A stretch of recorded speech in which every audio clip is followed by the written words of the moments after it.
Okay, getting started with Google Classroom. What I've done here is I've just created a demo class. But if if you're looking for the actual icon for creating Google Classroom, you'll just look for it under here in the different Google apps. Scroll down to Google Classroom, and here I am. It says create or join your first classroom. I'm just going to press the plus button, and I'm going to go to create class. If there's a classroom that you want to join, for example, if there's a school-wide classroom for teachers, there's usually a join code. You'll click here and then put in that code and you'll be able to join the classroom. But in this case, we're going to create a class. It's going to just give us a disclaimer using Classroom at a school with students and, different things your school must sign up for a free G Suite. So we're going to just ignore that for now because we don't need to worry about it just yet. I'm going to create the name of my classroom, so I'm just going to put demo class just for starters. If there's a section or a subject, if you want to make a classroom just for that subject, for example, you do that here. However, what we're going to also look at is that you can create one homeroom classroom and then separate sections for each subject if you want. So if you want to do a whole different classroom for a subject, you're welcome to do that. That might make things a little bit more complicated because students will need to join each individual class for subjects, whereas you can make one homeroom classroom and then subject sections where all they have to do is go into that one classroom and then just choose the subject section and see all of their work there.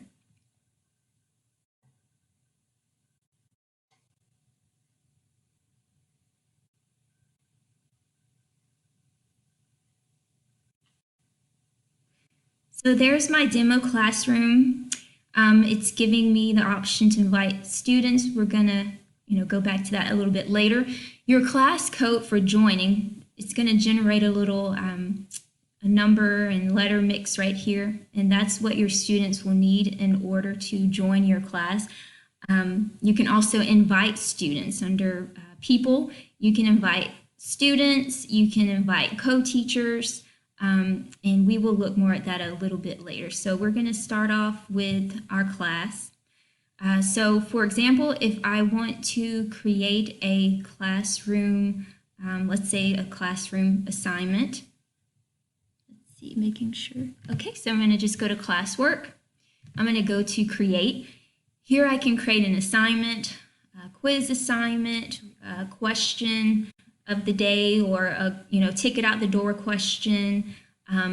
I can use create material, or I can reuse a post. For example, if I have last year I taught 3 different 3rd grade classes math, so I could create an assignment for my first rotation and then reuse that post for my other 2 rotations in separate Google Classrooms. So I'm just going to create a sample assignment here, and it's just giving me some information.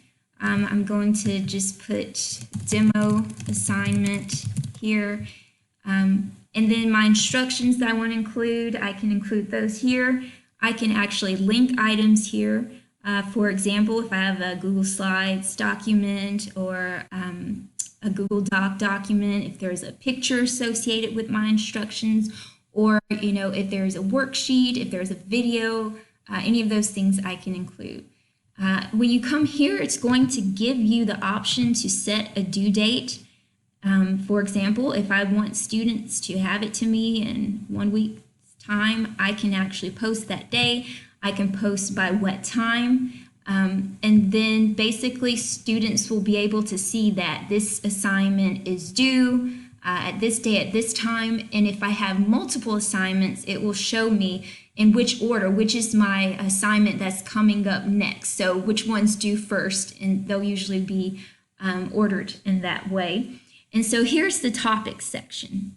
So for example, if I want to create a topic and say I'm teaching all subjects and I'm teaching math, I'll just type in math. And when I assign my assignment, it's going to create a section. It's saying that this is a math assignment, and students know to go to math for all math related assignments. If I create another demo assignment, I'm just going to say demo assignment 2, I can again post my due date. Maybe this is something due, it's something short and sweet that students should have done in a couple of days, put my time. I can create another topic. If this is my science assignment, I'll just put science there and boom, I have a science assignment. And it's going to definitely give you tips throughout the process because it recognizes that this is a new Google Classroom, and so it will give you, different pointers along the way. So now, as you can see, instead of creating a separate classroom for each, in every subject, I can create one classroom and put all subjects under that one classroom. And so students, if they're wondering what's for science, everything will be under science. If they're wondering what's for math, everything will be under math, under this section. So for example, if I were to create a second assignment, let's say I'm creating a second assignment for science. So I'm going to just put science 2. I'm just going to ignore my due date for now and just assign. If there's something that, and I forgot, if you ever forget to put your topic, just go to edit and then I can change that topic to science, and now we know this is a science assignment under the science section. So say, for example, this is something I want students to see first. When they go to science, I can actually move this to the top. So if I say the first assignment posted under science, they will be able to look at that. Otherwise, it's going to generally put them in the order of when you first posted. So since this was originally posted first, it came after the most recent post item.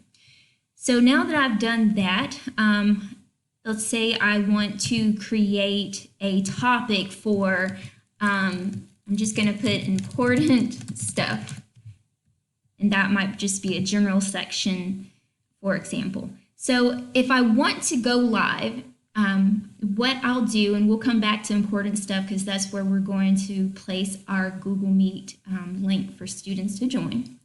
Under each Google Classroom, there's a Google Calendar. If I click on Google Calendar, it's going to show me today. Again, it's giving me pointers. It recognizes this is a brand new Google Classroom and I might need some help. So if I go here, I can create, and let's just say we do a class meeting. That's our topic. What I can do is add a Google Meet video conferencing. So if I click on that, it's going to just really easily generate a link code, and that can be the link code I use for students for the rest of the school year as long as I want, right? So once I do that, I can just click this, copy that link, all done there.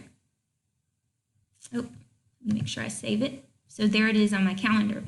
Now, if I go back to my Google Classroom, I can create, and let's say I just want to, I can do it as assignment, I can do it as material. Let's just say I want to say Google Meet link for the entire school year. Then I'll just basically put that link there. I'm going to post it under important stuff, and then once I post it, boom, it's at the very top. Now I can also, with this, if I post more items under important stuff, I can always move this to the top. So that way it'll always be at the top of my Google Classroom for students to see. And so when I go, for example, I'm going to go back to my calendar. Again, it's giving me some more things to set up my classroom. I'm going to join with Google Meet. If I just go there, got it, thank you. Now here is my Google Meet. You might want to make it when you're using this just a common procedure that when you enter the meeting, you enter with your microphone muted and your video off to start. And then once you join, some unique features here.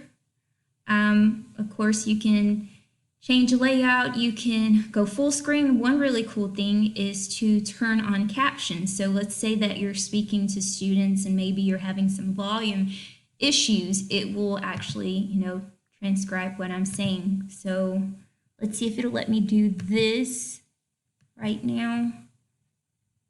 Perhaps not, because I am doing another video meeting through Teams. It's looking like it's not giving me access. So that's just one feature that you can use. So I'm going to exit out of there.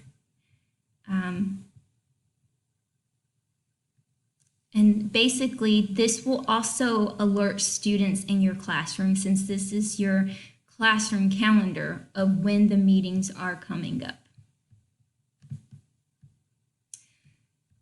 All right, so some other things to basically look at and to consider. So let's try and create something different here.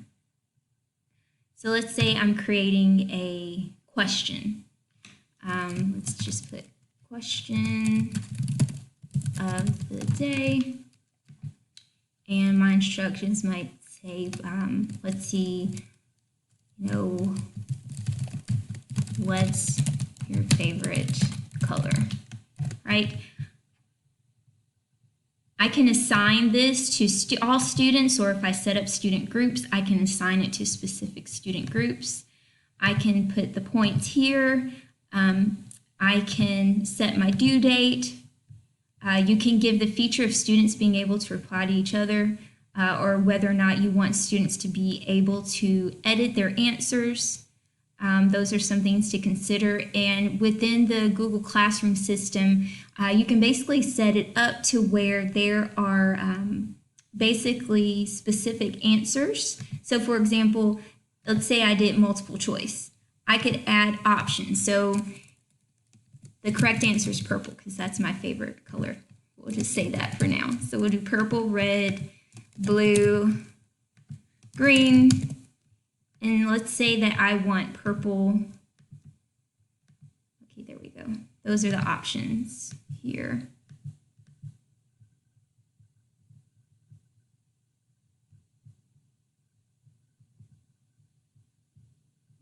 Oh, I'm sorry, I'm confusing this with the actual quiz. So this would just be a general question of the day where students can select an answer. Now, for example, if I were to create a quiz assignment, I might, I go into a blank quiz, I'm just going to leave it there. For example, I'm going to say, again, same question, what's your favorite color? I'm going to put purple, blue, I'm just going to do 3 options, green, and I want there to be an answer key. So I'm going to put purple as my correct answer. I'm going to decide how many points that this question is worth, and then I can add a feedback if you get the correct answer. So I might say, great job, if you get the answer correct. Let's say if you can also do for incorrect answers as well. For example, keep working, or please practice page 27. If the question relates to something specifically referenced in your class. So when I do that, and I create that actual quiz, when students answer it, it will basically generate a score. So if I don't want to manually grade it, it will automatically grade it. Now there's going to be some situations where you may want a short answer, or students to write a paragraph. In those cases, they will require you to manually grade it, just because we can't predict what short answer or paragraph students may have, or what they may specifically contain in order to be correct or incorrect. And then you can add as many questions as you like. So those are just a few things that off the top of my head that may be useful to know. And then again, when you do grades, this is where they will generate. If there are any other questions that you can think of, just let me know, and I'd be happy to help.